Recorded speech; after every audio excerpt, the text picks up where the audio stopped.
Itong tungkol kay itong kongresista ng Dasmariñas, si Kiko Barsaga. Alam naman nating sinuspindi ito. 60 days yata ang suspension nito. 60 days. Pero yung suspension niya kasi, tungkol yan dun sa kanyang mga ginawa na mga pag-i-incite ng sedition, ah, yung kanyang panawagan sa Mindanao na maghiwalay na daw, no, sa Pilipinas, yung kanyang panawagan na pasukin ang Forks Park, yung kanyang pagkakalat ng mga fake news, disinformation, at yung marami pa niyang mga ginawa na hindi dapat ginagawa ng isang kongresista. O ngayon, pinagsiserve pinagsiserve niya yung kanyang sa ngayon nasa ilalim siya sa pag-serve sa 60 days na suspension na yon. Pero hindi niya napipigilan, lagi pa rin siyang nagkukomentaryo sa mga issue, kaganapan sa ating bayan, hindi naman bawal yon. Siyempre, kahit naman nakasuspindi siya, pwede naman siyang bilang mamamayan, may karapatan naman siyang maghayag ng kanyang mga pananaw, opinyon, sa mga maiinit na issue sa ating bayan. Kaya lang, sana naman, dahil nga nasa suspension siya, sana naman, kung magko-comment man siya sa mga issue ng bayan, hindi yung mga kabastusan, mga hindi hindi karapat-dapat na ginagawa o sinasabi ng isang congressman. Kasi hindi naman ibig sabihin na nasuspende na siya, pwede niya nang gawin o sabihin ang gusto niya. Dapat nga sa panahon ng suspension niya, magpakita siya na may pagbabago sa kanya. Pero wala eh. ha? Wala. Ha? Itong mga huling ginawa niya nitong nakaraang mga araw, tingin ko hindi na lang ito dapat na suspension. Dapat dito i-expel na. Ang tinutukoy ko, yung mga comments niya tungkol sa pagkamatay ni Congressman Romeo Acop. Si Congressman Romeo Acop, alam naman natin, dating PMA yan, dating police officer yan, tapos abogado, naging congressman.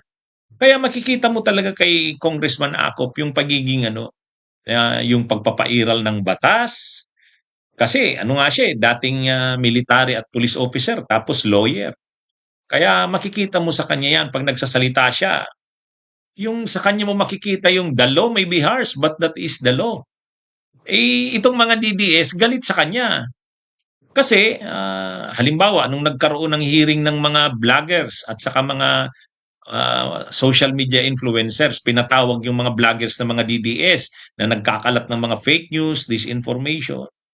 Sinight in contempt ang marami doon. At nung una, pinatawag si Eric Selle, si Lorraine Badoy, nauna pa yan. Sa ibang issue yun. Ano rin yun? Sinight in contempt din si Lorraine Badoy. Kaya galit na galit si Lorraine Badoy dito kay Congressman Romeo Acop. At yung mga investigasyon kay Sara Duterte, yung investigasyon kay Duterte nung pinatawag sa Kamara, talagang nakita doon yung pagiging stricto ni ng yumaong si Congressman Romeo Acop. Kaya talagang galit na galit sa kanya ang mga DDS. Kung yung Quadcom, galit diyan ang mga DDS, at kapag sinabi mong Quadcom, ang isa diyan sa mga nangungunang leader, itong ang yumaong si Congressman Acop.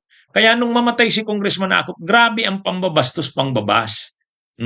Kaya nga nung gabi ng tribute, parangal kay Congressman Acop doon sa Kamara, sa House, nung araw ng parangal, nagsalita si dating Congressman Ace Barbers, kasamahan niya rin sa Quadcom. Talagang galit si Congressman Barbers na binabas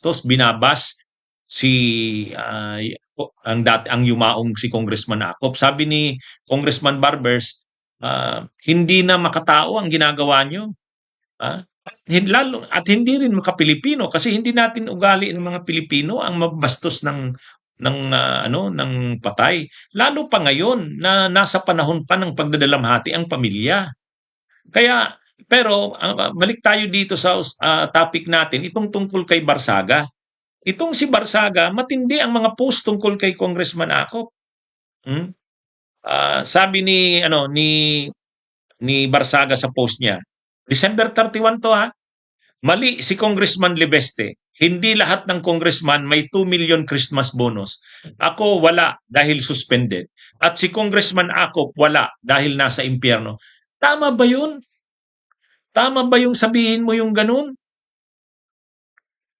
Nagko-comment siya tungkol dun sa sinabi ni Libeste na mayroong 2 million na Christmas bonus ang bawat kongresista. So ang sabi ni Barsaga, hindi daw lahat, siya daw wala kasi nakasuspend siya. At si Congressman Acop wala din dahil nasa impyerno. Imagine niyo yan, tama bang sabihin niya yung ganyan? Nasa panahon ngayon ng pagdadalamhati ang pamilya ni Congressman Acop. Tapos sasabihin mong nasa impyerno si Congressman Acop. Kahit naman kaaway mo yan, kahit naman yan hindi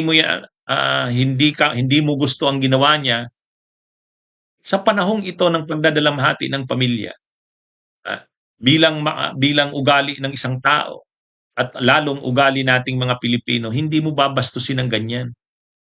At malala pa, ngayon ding araw, nag-live na naman itong si Barsaga, nag-live talagang video doon sa kanyang Facebook page. Siya talaga yon at saka sa Facebook page niya yon kasi nakita natin yan yung ginagamit niya pag nagpo-post siya. Itong si Barsaga. At doon sa sa live niya ngayon, video, talagang sinabi niya na si Acop ay corrupt, ito'y involved doon sa corruption sa flood control, sakin, gahaman, greedy na politiko. Grabe ang mga sinabi niya tungkol kay Congressman Acop. At ang sinasabi niya doon, na kung nangyari man niya na namatay si Congressman Acop, parang yan yung parusa sa kanya ng Diyos. Ganon, sasabihin mo ba yun? Sasabihin mo ba yun sa mo?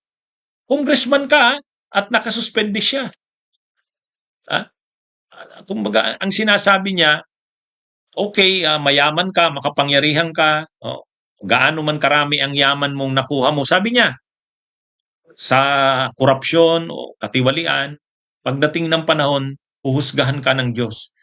At hindi mo yan magagamit ng yaman mo na yan. Ganun yung sinasabi niya. Ganun yung sinasabi niya. Na pinalalabas niya na ang pagkamatay ni Congressman Acop ay parusa ng Diyos sa kanya, sa kanyang kasamaan. At dito na rin yung may kaugnayan dito yung sinasabi niyang nasa impyerno ngayon si Congressman Acop. Tama bang sabihin mo yan?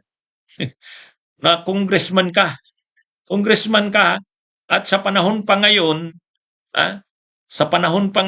na nagdadalamhati pa ang pamilya, ganyan ang sasabihin mo sa kapwa mo kongresistang pumanaw?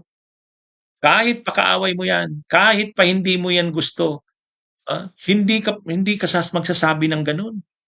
Hindi na makatao, hindi na makapilipino ang ginawang ito ni Congressman Barsaga. Kaya ewan ko, anong mga nangyayari dito sa mga ito, itong mga DDS na to, nawala na talaga yung values, yung virtues, lahat wala. Talagang grabe. Ako sa tingin ko hindi na lang dapat suspindihin itong si Kiko Barsaga. Dapat nito i-expel na sa Kamara.